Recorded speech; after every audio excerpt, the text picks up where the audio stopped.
Gloire à Dieu, voici Jennifer, ça fait longtemps que je n'ai pas fait de vidéo. Je m'en excuse.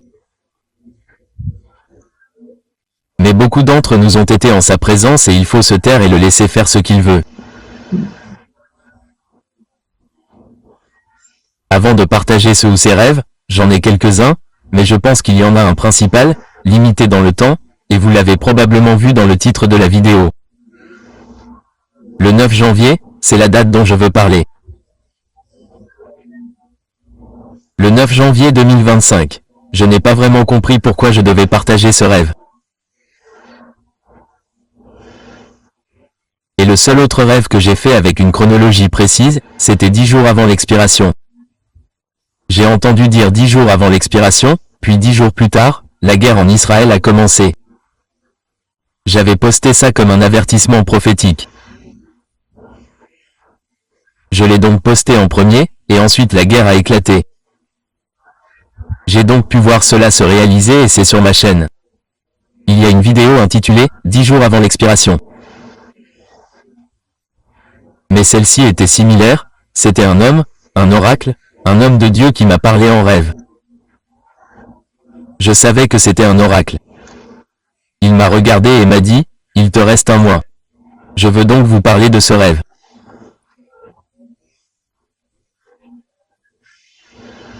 Le rêve date du 9 décembre 2024. Il y a eu tellement de rêves prophétiques, tellement de choses annonçant le grand changement.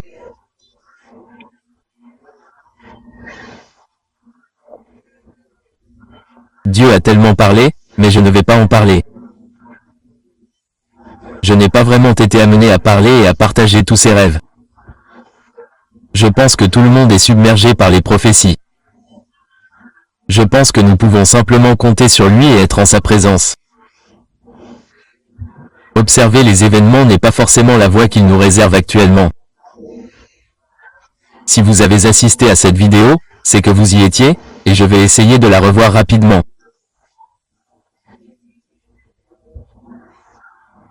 La référence de ce rêve est Ézéchiel 1 et 2. Je l'ai également dans la concordance Strong, ainsi qu'Hébreux 10, 12 sur 1, qui parle de la grande nuée de témoins.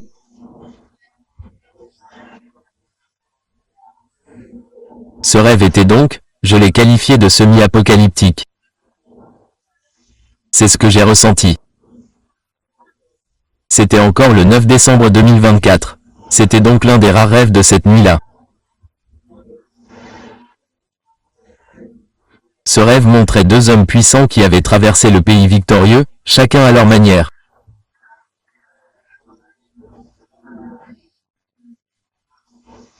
Ils étaient en quelque sorte opposés, ou dans des régions différentes, ou ils entraient dans des régions opposées ou différentes, et je me souviens avoir vu leur retour.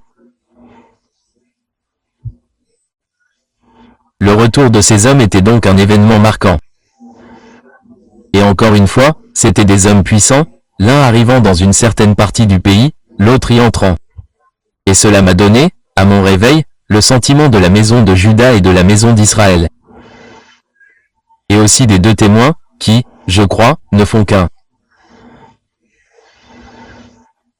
Les deux témoins sont ce vestige de la maison de Juda et de la maison d'Israël. Je vais vous en dire un peu plus sur ce rêve.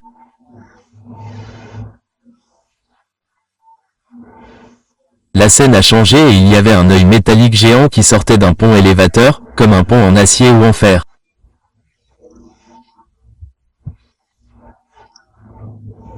Il y avait un pont en acier et il y avait, comment ça s'appelle?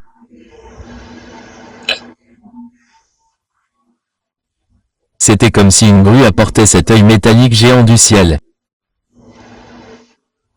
C'était un vieux modèle, remplacé par un nouveau. Cet œil ressemblait un peu à l'œil d'Horus. Ça m'a donné cette impression. Et puis le nouvel œil qui était installé à sa place était un œil réel, semblable à un œil humain, mais en métal aussi. Ils étaient tous les deux en métal. Et puis il y avait un endroit creusé près de ce pont où se trouvait un homme.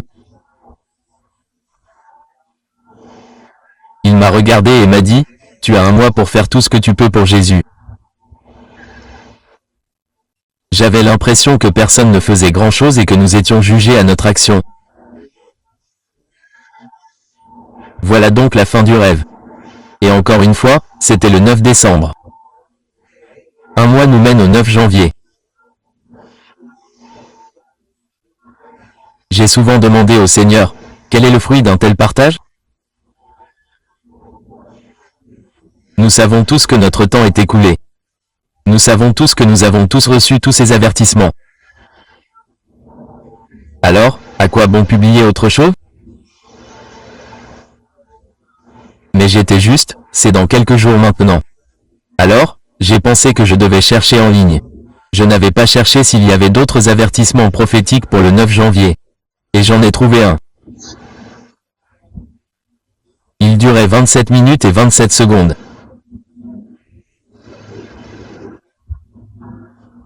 Et hier encore, j'ai posté le nombre. Le Seigneur m'a donné le nombre 2727 pour confirmer ce que j'avais posté hier concernant l'enfant mâle qui s'élève et prend l'autorité. Donc, 27 sur 27 en hébreu signifie « char », avoir peur, trembler, bondir soudainement et être consterné. C'est donc être émerveillé, ému par quelque chose d'effrayant, mais aussi par la révérence.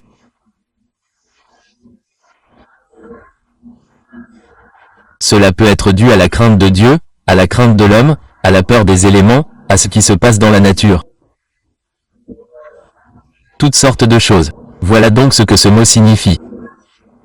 Dans le grec de Strong, le verset 27 sur 27 signifie « instruire ou enseigner oralement » et évoque l'idée de transmettre une information ou une doctrine par la parole. Cela confirmait la longueur de la vidéo.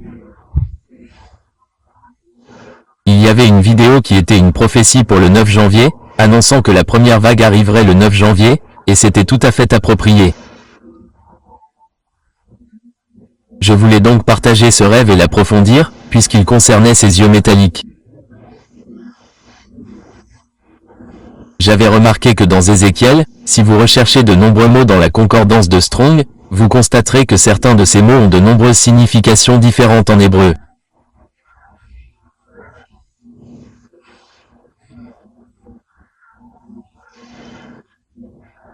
Dans certaines de ces visions, le mot « œil » est utilisé, même s'il s'agissait, par exemple, du mot « couleur ».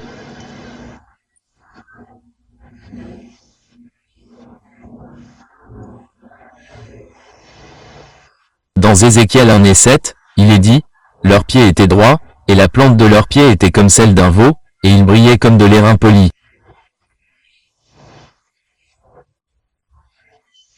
Si vous cherchez « couleur », ce mot est en fait Hébreu 58 sur 69. Il signifie « je ». Mais dans la Bible, il est question de « couleur ». Ce serait donc « il brillait comme l'œil d'airain poli ». Ce serait une façon de définir cela. Le mot « an » signifie aussi « apparence ». La couleur correspond donc à cela. Il signifie aussi « source » ou « fontaine ». Il peut donc avoir un rapport avec l'eau. Il peut signifier « vue » ou « œil ». Donc, toutes ces choses différentes, couleur, vue, apparence, source et fontaine. Le mot « an » signifie donc toutes ces choses différentes. Ce qu'il a vu, ce qu'il décrit, c'est une couleur, mais on pourrait aussi l'appeler « je ». D'accord? Ensuite, il parle de laiton poli. Il y a donc cette référence au métal. J'ai vu ses yeux en métal dans le rêve. Si vous lisez Ézéchiel 1 et 2, il parle de la ressemblance d'un homme. C'était un homme à 4 visages. Et le Seigneur a récemment partagé une vision d'une seule sorte de révélation de ces 4 visages, le lion, le bœuf, l'aigle, puis l'homme.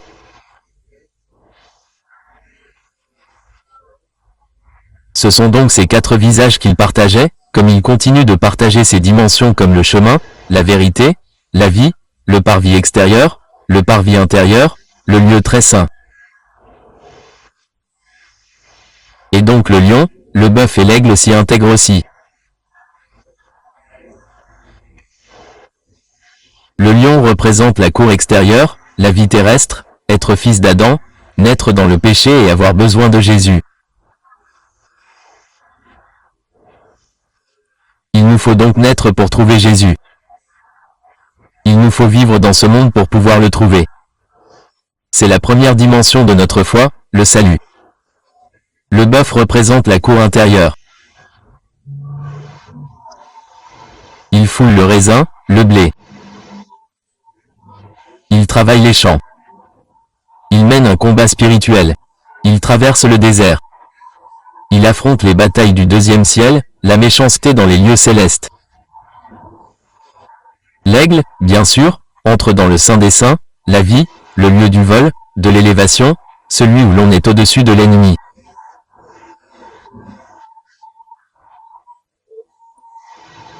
Le quatrième visage est l'homme, l'enfant mâle que Dieu a conçu pour nous, alors que nous entreprenons ce voyage de retour vers celui qui réalise la manifestation des fils de Dieu.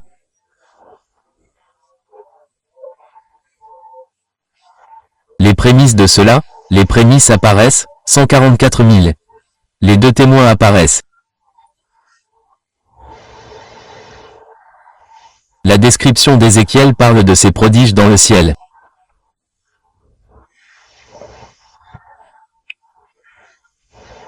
Cela m'a donné l'impression que si quelque chose se produisait le 9 janvier, demain ou le 8 janvier, ce serait quelque chose dans le ciel, peut-être quelque chose de métallique.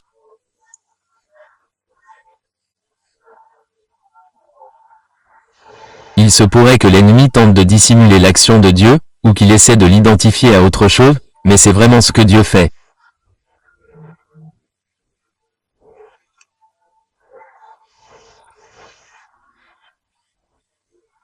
Mais je reçois constamment la vérité de Dieu, tout comme Jésus ressuscité, ses disciples ont été prévenus qu'il ressusciterait, mais ils n'ont compris ce qu'il voulait dire qu'après l'avoir vu ressusciter.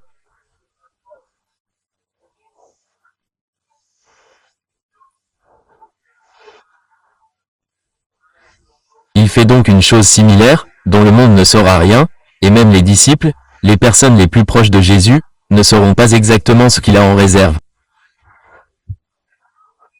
La façon dont il le fait, la façon dont il se révèle, va tout simplement ouvrir la voie à une ère nouvelle. Nous sommes à la fin des temps, là où la fin de l'ancienne ère est complètement révolue. Le temps nouveau est arrivé. Le nouveau commencement est là. Il y a donc un jour précis où il y aura une expiration. Cela me rappelle la parole qu'il m'avait donnée avant la guerre en Israël, il ne vous reste plus qu'un mois. Donc, quoi que vous ayez voulu faire, il vous disait simplement, faites tout votre possible pour Jésus.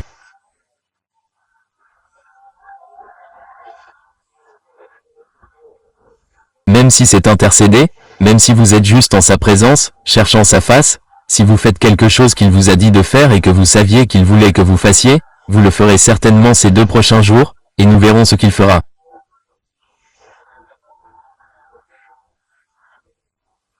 Le lendemain matin, j'ai fait un autre rêve que je vais partager, puis je terminerai. Le mardi 10 décembre 2024, la terre entière était sur un sol instable et sujette à des tremblements de terre à tout moment.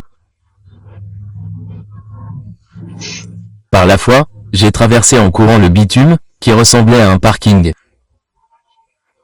J'étais dans un complexe immobilier, qui ressemblait beaucoup à un parking.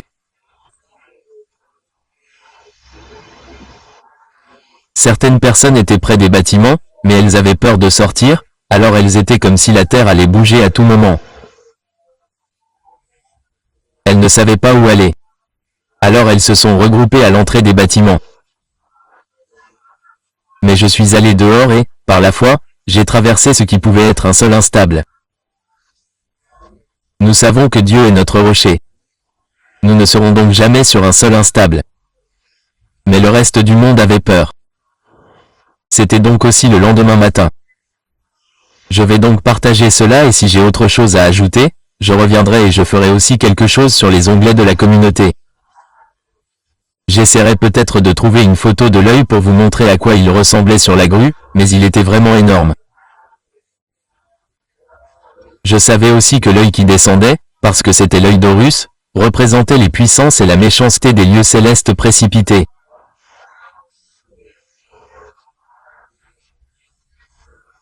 cette histoire d'Ézéchiel, celle de l'homme au visage visible, mais c'est l'homme qui regarde l'homme parce que c'est le véritable œil qui monte, le véritable œil humain qui monte. C'est le peuple de Dieu. Donc, c'est une substitution. C'est l'enlèvement des impies des lieux célestes et l'élévation du peuple de Dieu dans les lieux célestes, sur la montagne de Sion. Et ils veillent maintenant. Ils sont maintenant dans cette position du gouvernement divin. Ils sont maintenant dans cette position. Donc, je sens qu'un jour, ces deux yeux seront inversés. Et ce fut le jour du retour à la maison. C'était la partie du rêve où ces deux hommes rentrent chez eux.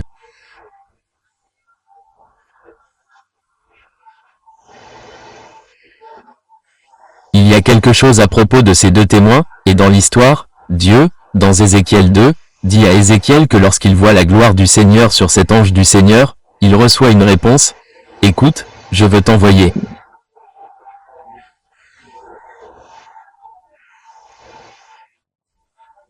L'Esprit de Dieu le saisit.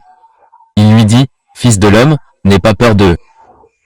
N'aie pas peur non plus de leurs paroles. » Il dit, « Je t'envoie dans une maison rebelle. » Il dit, « Et quoi ?» Alors Ézéchiel dit, « Je regardais, et voici, une main fut envoyée vers moi, portant un livre. Il le déploya devant moi, et il était écrit au dedans et au dehors. »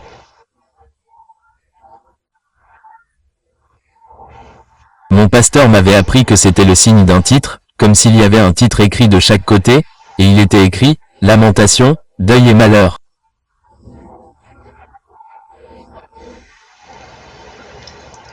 Quand je cherche le mot, à l'intérieur, c'est le mot pour « visage ».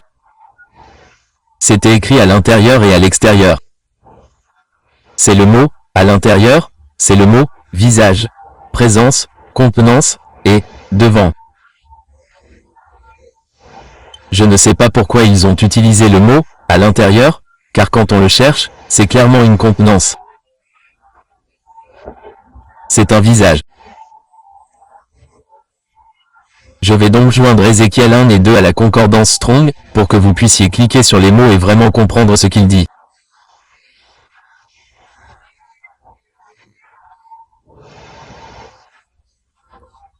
Car ce qui se passe là ressemble à un transfert, l'esprit de cet homme est allé sur Ézéchiel, puis il a été envoyé, il a reçu des instructions, et il a été appelé « Fils de l'homme ».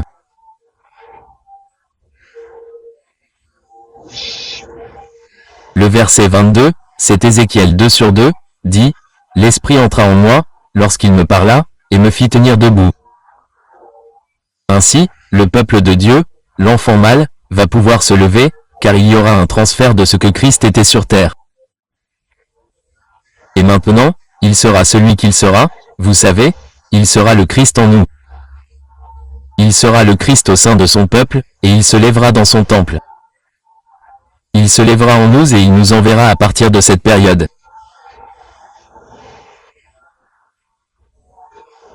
On peut voir des choses dans le ciel, et des choses vraiment merveilleuses sont sur le point de se produire, et il y a aussi des choses liées au jugement.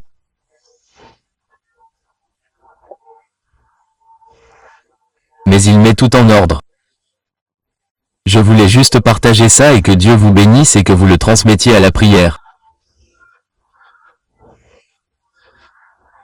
Et je prie pour que, si vous avez vu quelque chose en rêve ou des passages des Écritures que vous aimeriez partager, car j'ai parlé d'Hébreux, verset 12, à propos d'une grande nuée de témoins.